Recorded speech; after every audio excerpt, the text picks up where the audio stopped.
ప్రజా ప్రభుత్వ సంకల్పం సాకారమవుతుందన్నారు సీఎం రేవంత్ రెడ్డి. రాష్ట్రానికి వచ్చిన ఎఫ్డీఐలే ఇందుకు నిదర్శనమన్నారు.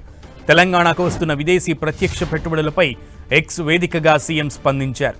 ప్రమాణ స్వీకారం చేసిన మొదటి నెల నుంచే దావోస్, అమెరికా, దక్షిణ కొరియా లాంటి దేశాల్లో పర్యటించామన్నారు. పెట్టుబడుల సాధన కోసం చేసిన ప్రయత్నాలు మంచి ఫలితాలని ఇస్తున్నాయని తెలిపారు సీఎం. 2023 ఏప్రిల్ సెప్టెంబర్తో పోల్చితే 2024 ఏప్రిల్ సెప్టెంబర్ అర్ధ సంవత్సరంలో అద్భుత లక్ష్యాన్ని సాధించామన్నారు. 12,864 కోట్ల విదేశీ ప్రత్యక్ష పెట్టుబడుల సాధనతో 33% వృద్ధిని నమోదు చేశామని వివరించారు.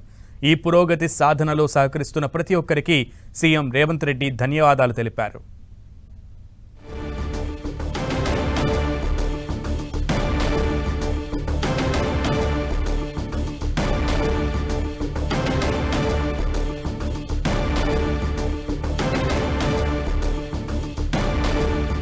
ప్రజా ప్రభుత్వ సంకల్పం సాకారమవుతుందన్నారు సీఎం రేవంత్ రెడ్డి. రాష్ట్రానికి వచ్చిన ఎఫ్డీఐలే ఇందుకు నిదర్శనమన్నారు.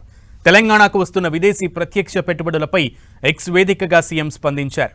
ప్రమాణ స్వీకారం చేసిన మొదటి నెల నుంచే దావోస్, అమెరికా, దక్షిణ కొరియా లాంటి దేశాల్లో పర్యటించామన్నారు. పెట్టుబడుల సాధన కోసం చేసిన ప్రయత్నాలు మంచి ఫలితాలను ఇస్తున్నాయని తెలిపారు. 2023 ఏప్రిల్ సెప్టెంబర్తో పోల్చితే 2024 ఏప్రిల్ సెప్టెంబర్ అర్ధ సంవత్సరంలో అద్భుత లక్ష్యాల్ని సాధించామన్నారు. 12,864 కోట్ల విదేశీ ప్రత్యక్ష పెట్టుబడుల సాధనతో 33% వృద్ధిని నమోదు చేశామని వివరించారు. ఈ పురోగతి సాధనలో సహకరిస్తున్న ప్రతి ఒక్కరికి సీఎం రేవంత్ రెడ్డి ధన్యవాదాలు తెలిపారు.